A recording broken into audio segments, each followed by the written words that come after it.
Hello, welcome back to another TLC video.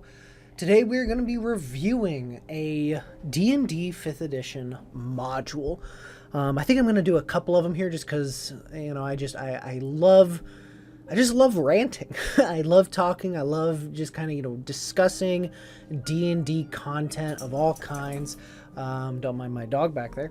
And it is just the fact that, I think some of these modules, when I search through them, when I look at them, I find that a lot of the time I get either one perspective or the other, or I get perspectives of people who I think have maybe, been maybe influenced a little bit by perhaps the people who gave them the module.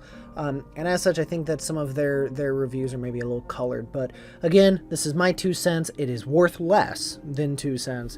But if you're interested, if you care to take a minute, all right, listen in, then I will be beginning to take a look here, melting down a module, all right, just kind of looking through, what made the module tick, what were the things that went good, what were the things that went bad, etc., etc., etc. And I decided, why not start with the one that I have most recently been playing, which is Icewind Rime of Frostmaiden.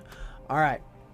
So reviewing criteria, all right, the things that I will be looking at when we are discussing the book, all right, to split it into easily kind of accessible and pointable parts, is going to be one, plot, all right, just talking about the plot, getting discussion going. Second is the map, right, the setting, right, how interesting is it? Third is introduction. After all, any good, any lovers who, any people who love reading books will tell you that if you cannot suck them in at the beginning, then it's hard to really kind of bounce back from that. And I think that an introduction is a very important aspect of a D&D module. So it's going to get its own point. Fourth is going to be player agency versus railroading. In other words, which does the module seem to lean more towards? Allowing players to do their own thing, or does it feel more like it's, point A to point B? All right, you just reached this point, now you got to go here and you got to collect this MacGuffin. Okay, now you got to go and you got to talk to this NPC. Very, railroady. And then finally, we have ending and difficulty. All right, it's just, hey, how does the module end? How difficult was the entire module? Things like that. And then any final thoughts. All right, anything I may have that I felt like I did not get to talk about before.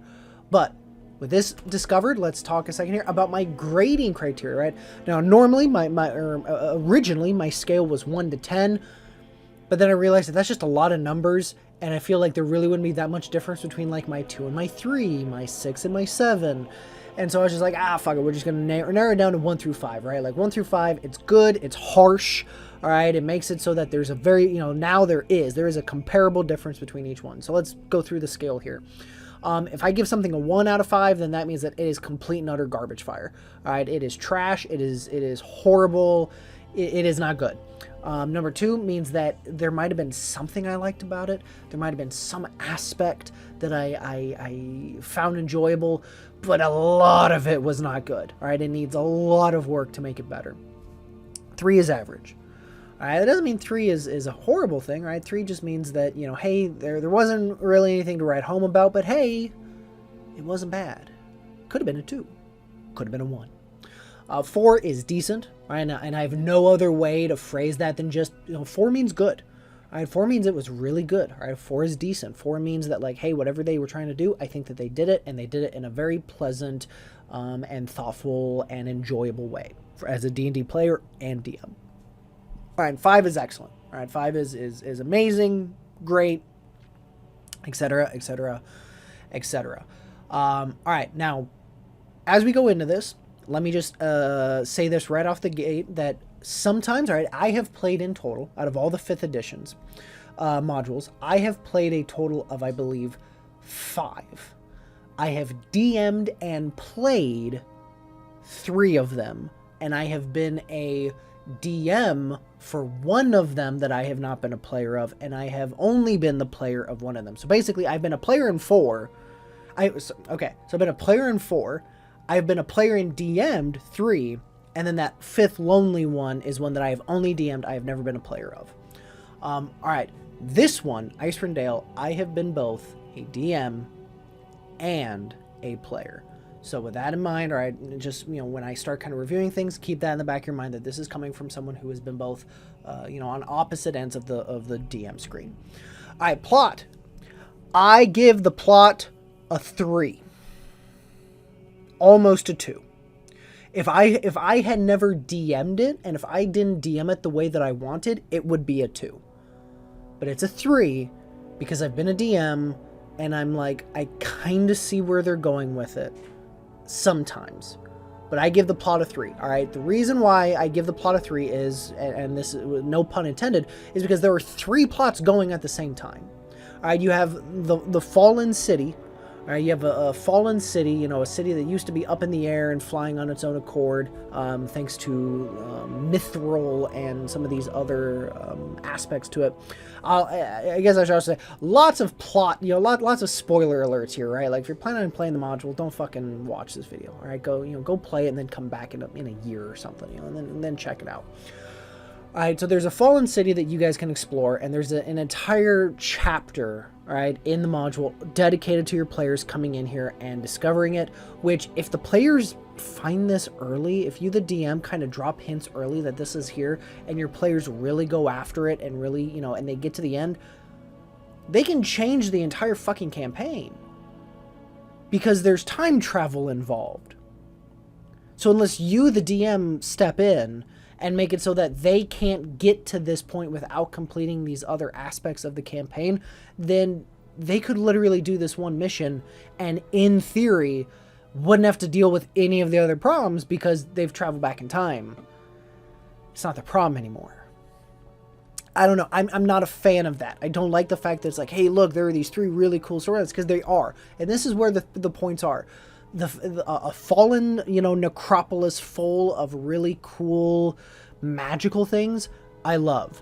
Having a giant Drugar, I've heard it pronounced all kinds of ways. I always pronounce it the Draugr, just because I've played so much fucking Skyrim in my life that whenever I see the D&D words, I'm just like, oh, the Drugar, like, oh yeah, they're the Draugr, right? Like, they're the fucking people, they're the undead guys, but they're not undead, they're dark elves and blah, blah, blah. I know, right? They're like dark dwarves, right? I know this, all right? But that's how I pronounce them, so you're going to hear it all kinds of ways, I'm sure, today. But anyway, you have a giant Drugar king, all right, that is intent on killing all of the surface dwellers, and then you have a literal god who your players can go fuck with. All of these things are cool. The problem is that they conflict. They bind into each other, and sometimes not in good ways. For instance, if you just think about this thematically, if you have, say, the Sunblight quest happening the same time that the players are trying to solve, Oriel, Oral, whatever you want to pronounce her, the Winter Goddess.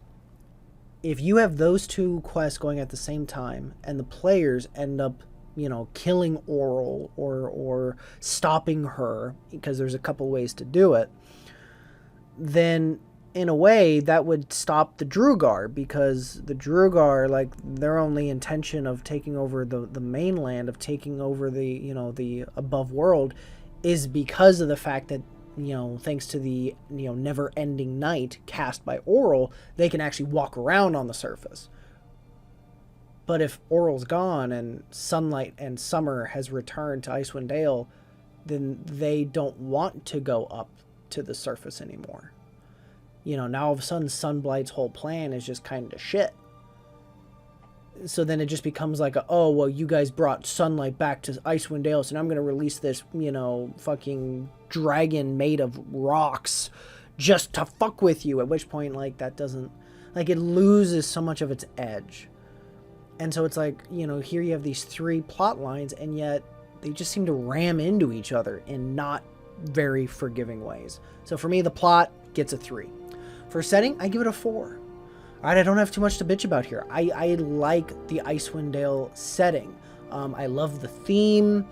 The cover art, I thought, did a really cool job of, like, it really drew me in the first time I saw it. My only big bitch about it is that it's just too damn big. There's too many towns in 10 towns. I don't know if they just were like, oh, 10 towns, that verbally sounds more appealing than, say, 6 towns, or the 5 towns, or, something like that. But, like, anyone who has been a player should be able to know that, like, at some point, like, you just stop giving a fuck about which town, like, in my campaign, for instance, right, I've been through Icewind Dale twice now, and both times I have gotten to the point to where I'm just like, I don't know, like, what town have we not been to? Because at some point they all just sound the same. Caer Konig and Caer Dineval, can you really tell me that off the top of your head, can you tell me that truly the two differences between the two? Sure, you might be able to, compare, say, Bryn Shander and Lonelywood. But for the most part, you just get to a point to where so many of these towns, they just bleed into each other.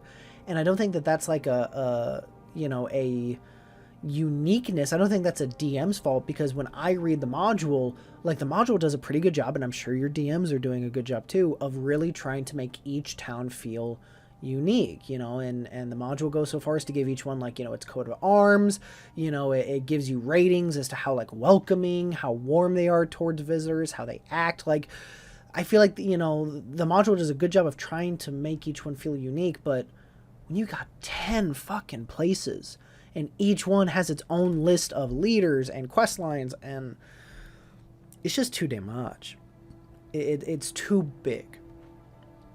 I think that that's something that, like, say, Curse of Strahd gets so right, is that Curse of Strahd, you only have, like, 4, right? Like, you only have, like, 4 big settlements in Curse of Strahd. And that's it. And that's all you need. Like, this isn't meant to be this isn't a world. This is all meant to be taking place in, like, a valley, right? Like, in between the spine of the world, are these 10 towns all in a valley. And it's just like, where it's hours in between each other. So it's just, I enjoy the setting, but it's just too big. There's too many settlements in the 10 towns. I wish that it was smaller. It would have definitely gotten a 5 in that point. Alright, for an introduction, I give it a 2. I give it a 2 because I do like the fact that you get to choose an introduction. However, my problem is that there is none. There is no true introduction to the Icewind Dale, right? They're non-existent. Alright, instead, you, the players, pick one of the towns, right, to start in, and the DM is supposed to go, oh, okay, so you guys started in Lonelywood. Okay, the introductory quest is, the which one? Lonelywood, I'm pretty sure that's the white moose, right? Like, that's the one where you're supposed to go hunt down a white moose, an albino moose. And you find out, a little bit as to what has happened to it, and you find out that it's actually connected, to basically the starting quest of, I believe it is Targos. I believe that, they have, something there as well. Like, there's just little things like that where it's like, okay, that's kind of cool, which is why this isn't a 1. But my problem is that, and this kind of stems back to the plot as well, is that now there's too many introductions. Right now, for instance, I'm in a campaign where our DM, the most readily accessible quest for us to go on are these introductory quests.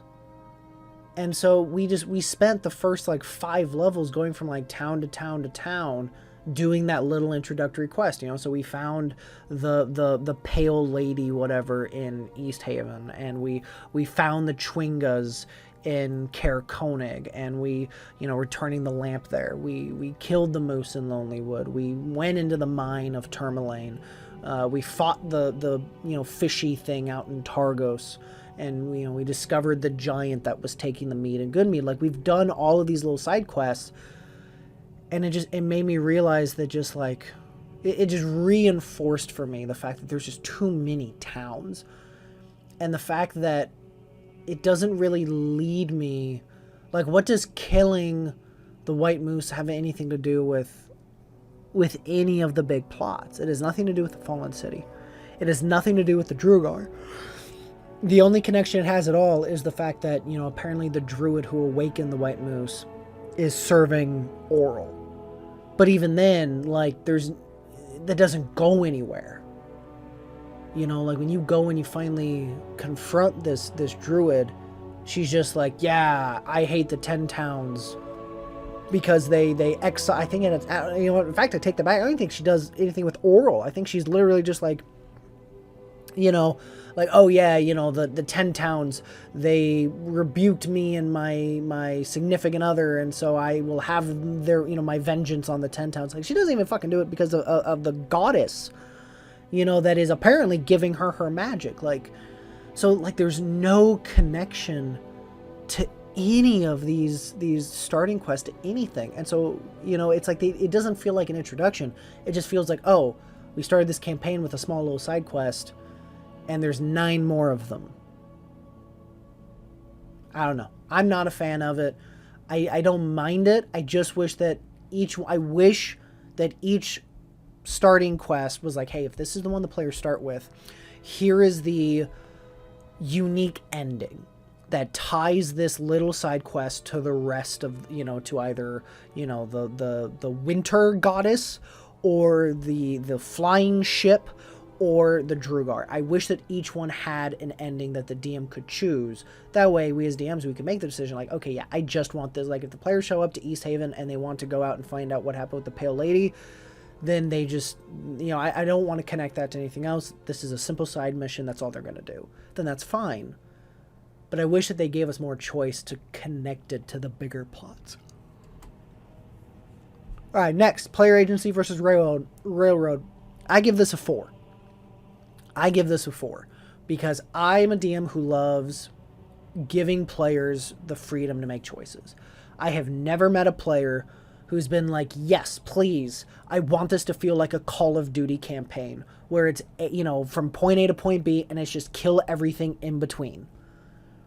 You know, I hardly ever meet players that want that experience. Instead, I usually find players that are like, no, I want my choices to mean something. If I take this brand new magical MacGuffin sword that you gave us, and I decide to yeet it into the nearby lake because we've decided that, like, we're not going to fucking do that, then, like, that's a choice I want to matter. I want them to have the freedom of doing that. And I will say that this campaign, this module, is very heavily based in player agency. Even the start is all about giving the players the choice. They get to choose which town they want to come from. They get to choose their starting quest in a way. You know, and the game is like, yeah, you know, if they want to go after the, you know, Sunblight, you know, the Dwargar, the Drugar, then they can go do that. If, you know, they decide they want to go deal with, you know, the Lady of Winter herself, then they can go do that. If they want to go up and try to find out about that lost city, they can do that too. I enjoy it.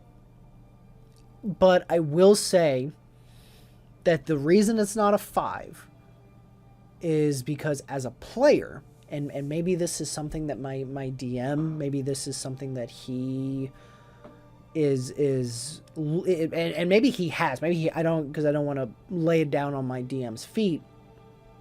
Maybe this particular DM, you know, maybe he did throw out hooks and connections,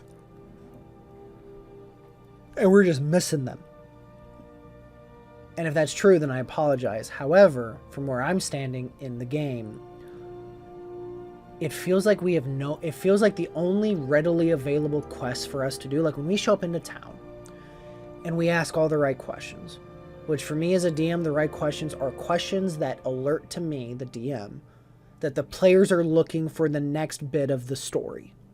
You know, so, hey, we're going to go and we want to hear about rumors. Hey, we think that Sunblight is a problem and we should go find out what's going on there. And we should probably yada, yada. Like, when players start talking like that and they start asking me those kind of questions, then that's code for, hey, DM, we're kind of lost. We don't really know where we're going. So we're going to go this place and we're hinting, we're poking at you. And we're letting you know that this is where we're going to, you know, the part of the story that we want to investigate. And I feel like we've done that. And yet it feels like every time we go into one of the new 10 towns, it just feels like The only rumor we hear about is the rumor about the local quest. You know, when we went into East Haven, you know, we heard about the Pale Lady. When we went into, you know, Targos, you know, we heard about the, you know, or Targos might have been, Targos was the one where like had like the dude up in the mountain, you know, had like the dude, you know, the climbers, you know, lost up there on you know, up there in the cairn. You know, yeah, I think it was the one that begins with a B, and I'm totally fucking escaping it right now. But one of the other ones that, you know, has like a, you know, next to the lake, you know, that's the one that has like the sea monster. You know, like those are the only rumors we hear about. And when I DM'd the, you know, part of the module here, because I will admit we didn't get to the end, just conflicting schedules and things kind of fell through. But when I tried to DM it, I realized that it really doesn't do a good job. Like it kind of puts it all on the DM's feet to be like, yeah, you know where the, you know, what the big plots are and how they're happening. So you put in, you know, whatever little breadcrumbs you need to make the players go chasing after these things. Which, like, I personally, I took that well. I was like, okay, good. Like, it allows me to be super creative. But as someone who's been a player, it really kind of irked me off when it just continually felt like, you know, the DM would say, yeah, there's things happening in the background, and you guys are sure, you know, you guys are being distracted by all the small side quests. And it's like, because those are the only quests we're finding. You know, that's the only one where, you know, when we go to this town, it's the only rumors we hear about. You know, we may, you know, the name Sunblight might have been dropped, or, you know, oh yes, you know, the Frostmaiden, she is super bitchy today. We're gonna have to sacrifice someone here in the next week or two to help make it better. It's like, that's all we hear. You know, so it's like, you know, we're being told information, we're being told dialogue, but no way to actually interact with it, nowhere to go. So I give it a 4. But I you know, I think the module needs to do a better job of kind of pushing players in direction, not railroading them, just guiding them towards, hey, DMs, as soon as you think the players are kind of ready to start going down this avenue, here's some things to help them get going. So still, I give them a 4 because this is definitely not a railroaded campaign, which I enjoy. All right, for ending and difficulty rating, I give this module a fucking 2. Here's why. 1, as I said before, you know, in the plot section, there's just too many damn endings. And they can actually end each other. You know, again, if you end up solving, you know, the Frostmaiden's problems, you know, and make it so that, you know, Summer is returned back to, you know, to the Icewind Dale, then you really have no reason to deal with, you know, Sunblight, because Sunblight should, in theory, be like, well, shit, I missed my chance. You know, even if I destroy the 10 towns and go up to the surface, like, we can't live up there because the sun's out. Now, you, the DM, might rule, like, hey, he's still going to do that. He's still going to follow through. Now he's only on, you know, a mission of revenge. He is only out now to destroy the 10 towns. He doesn't care about starting an unland empire. Yet, when you actually read the stuff, the little tidbits about Sunblight, about the Drugar king, it says that his dream was to create an empire on the surface. He's being a little influenced, you know, he's got a little fiendish influence going on, but, like, that's his point. So if he was told that, hey, there's no point anymore, would he still release the dragon? Maybe. But would anything else matter? Like, as soon as the players deal with the dragon, you know, is there any reason for the players to get involved with literally anything else? And for me, the answer is no.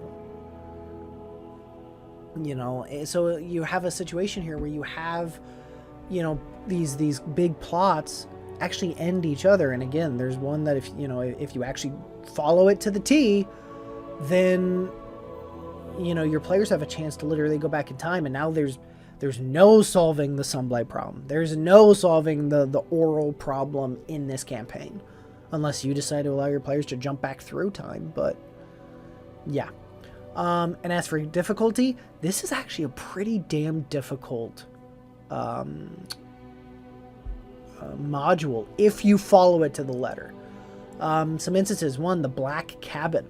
All right, now this is an optional thing. This is something that the DM can drop on you if you want, but there's literally a cabin where it's like, even after you've described it, like, you still are supposed to tell the players that, yeah, you see this rock in the middle of the room, and if a player, like, touches it and holds it for too long, then there's a chance that they take, like, it's like 12d12 or 10d10 fire damage. And, like, at the time, like, you know, when we found it, at least in our campaign, fucking, we were only level, like 4. So it was like it would have instantly killed, like, me and a couple others. In fact, it did kill me. It instantly vaporized me. But our DM was like, oh, you know, your soul is trapped here in the house instead, and there's a way to bring your body back through the guidance of something and whatever. Like basically they allowed me to get my soul back, you know, to get my body back so that my character could keep going. But, you know, it definitely felt like, and after having read the module, I was like, oh, that doesn't actually exist. That was just the DM kind of, you know, giving me some plot armor. You know, that was all there was to that. You know, in terms of the ending, you know, the god, you know, Ariel, you know, whatever the fuck her name is, you know, she has 3 forms, which, by the way, according to the book, like, your players are only supposed to be like 10th or 11th level when they fight this, you know, when they fight the Frostmaiden. Which, like, some of her abilities, like, unless your party all went in, you know, with you know, monsters of the multiverse, you know, Goliaths, you know, resistance to cold damage, or the white dragonborn, you know, race, where it allows you to be immune to cold damage for a minute. Like, unless you really have min-maxers like that, like, she can TPK a party really fucking quick at that level. And that doesn't even, you know, fucking mention the fact that there is an ancient white dragon. Blind it may be. Fucking blind white dragon is, you know, ancient white dragon, by the way. You know, nothing is stopping that ancient white dragon from, you know, releasing a fucking, you know, breath that's like a 90-foot cone. You know, like, it's, you know, or the Chardalin dragon. Like, there's so much danger in this campaign, which I normally love. Now, don't get me wrong, I love when my campaigns are hard. I love when danger is around corners. The problem is that it almost feels like there's too much in this campaign. And what I mean by that is that if you actually follow this module to a T, which means that you include things like the blizzards and weather changes, you know, you are constantly using the environment as a enemy in this campaign. Like, it literally got to the point in one of my campaigns, one of the times that I was a player in this, where I was like, guys, like, my player's about ready to fucking pack up and leave. Because it was like every time we left the town, it was like a 50% chance of a blizzard turning on, which, granted, it makes sense. Like, it holds true to what, you know, the 10 towns is supposed to be. But, you know, when you're in a blizzard, it's like, you know, we were constantly making constitution saves, or we were taking points of exhaustion. Our visibility was down to like 30 feet. So that means all of our range units were now, you know, basically like pointless unless we got within like 20, 30 feet. It's just, this can be a very difficult campaign, a very difficult module. A little too difficult. Which is how come I think so many DMs have kind of pulled back on that, and why they've, you know, removed the, you know, so many of the, you know, random, you know, kind of weather rolls, you know, random weather encounters, you know, and why they haven't, you know, and why DMs have kind of minimized that, and why I think also why DMs are kind of allowing players to get up to, like, say, 12th level, 13th level, is to kind of help fix this mistake. So, final verdict. Rime of Frostmaiden, I love you. I wanted to love you. I thought you were super, super cool. I love winter. Like, to me, winter is like my favorite season. I live in an area where, you know, winter is very cold, very snowy, and I love it. All right, I love the winter. It's my favorite season. All right, it lets me, you know, wear nice, warm, comfy pajamas. It lets me throw, you know, some firewood in my fireplace, you know, and it's just, and I love it. And when I first bought this, you know, this book, and I started flipping through it, you know, and you see the imagery. By the way, I will say this should get almost gets bonus points for me, simply because of the art. The art in this book is beautiful. Anytime I get to see, northern lights and snowy landscapes, I'm fucking all about that shit. I love it. But you can't escape your fate, damn it. You almost got me with the art and the theme, but as someone who has to be, as concise as possible here and as unbiased as possible, Icewind Dale got 15 out of 25 points for me. All right, it's too confusing. It has too many storylines. Like, imagine if this would have only been, if this entire plot line could have only been about defeating Oriel. Imagine if they would have, instead of trying to do all of these weird different things about a flying city that comes, that goes back in time, and Sunblight Drugar and all of that shit. Like, just imagine if instead it was like, hey, you start at level 1, where and you are in a place where Oriel the Frostmaiden has sealed off, which I think is something else that the module didn't say. Like, according to the module, like, no one is stuck here in 10 towns. Like, people are just too fucking stubborn to leave. If I were to remake this module, because again, I'm not a fan of just bitching about problems. If you're going to bitch about a problem, we should offer a solution. My solution is this. If you are a DM and you want to go through Rime of Frostmaiden, 1, ask your players if they've played, and if they have, told them that you are homebrewing a lot. So this module will be very different than any other Rime of Frostmaiden, campaign that they've been a part of. Secondly, I would dedicate the entire module to Oriel. I would remove completely the Draugr. I wouldn't have that side quest at all. That entire plot line I would just remove. And instead, I would replace it with something that pertains to Oriel. So for instance, maybe there is a cult that is worshiping Oriel and is actually trying to overrun 10 towns under the mistress's, wintry night sky, stuff, right? Like maybe, like they are, maybe that's the reason why there are towns that are willing to sacrifice people in her name.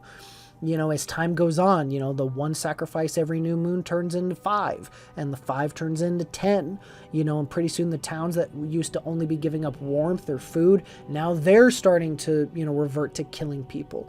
And it's all to build a giant army of undead people for her to one day take over, or like something fucking cool like that, right? Like that is at least in the ballpark of, all in the same context, all in the same topic area. Whereas if you were to just run Icewind Dale by itself, like without homebrewing anything, I think your players are going to be like, why? Like, so basically you have a god that's fucking everything up. You have a Drugar who's being influenced by a devil and is like trying to take over the surface world. Now that, Oriel is making it always nighttime. However, he won't be able to go anywhere because Oriel only has, only taken over this valley. So their empire will only be up here in the valley and will only exist as long as Oriel keeps doing her shit, which she may not do once she figures out that, oh, the only people that live here now are Drugar, and they actually love me. They love this fucking night sky winter bullshit. Like, there's just so much confusion here. I wish that they would have, made it more concise, more streamlined. And when we get into something like, say, Curse of Strahd, like, you realize, like, I think part of what makes Curse of Strahd such a great module, and I'm going to try to avoid anything because that's probably going to be the next module that I review. I think one of the reasons why people love Curse of Strahd is because there's no weird, like, random-ass big plot lines besides, hey, you're trying to defeat Strahd and his minions.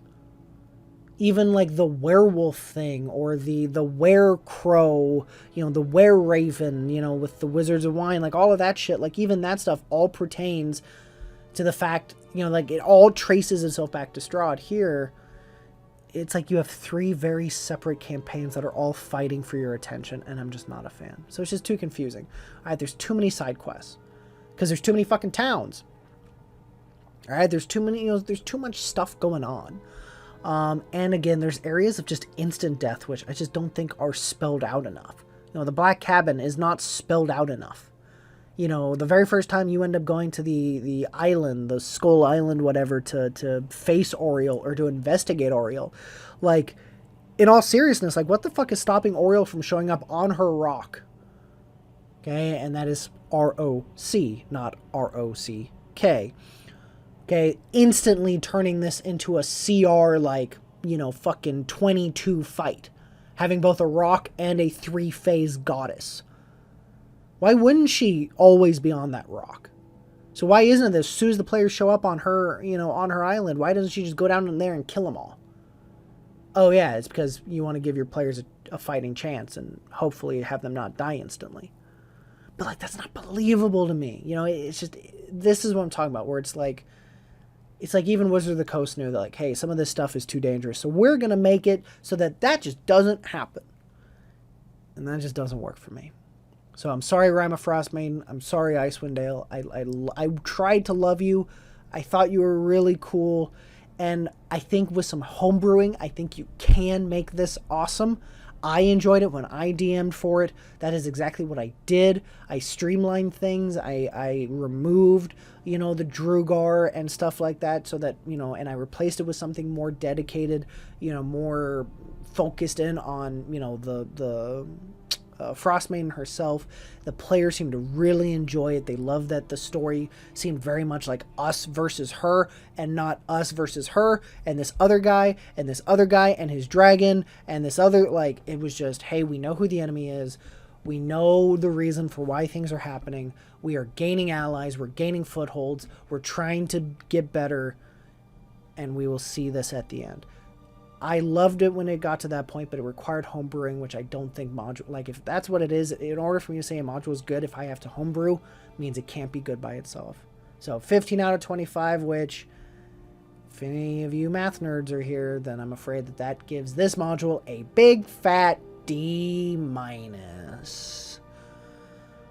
It's not the worst module I've ever played, but it's definitely not the best. But, this is my 2 cents. Alright, hopefully I explained my points well enough.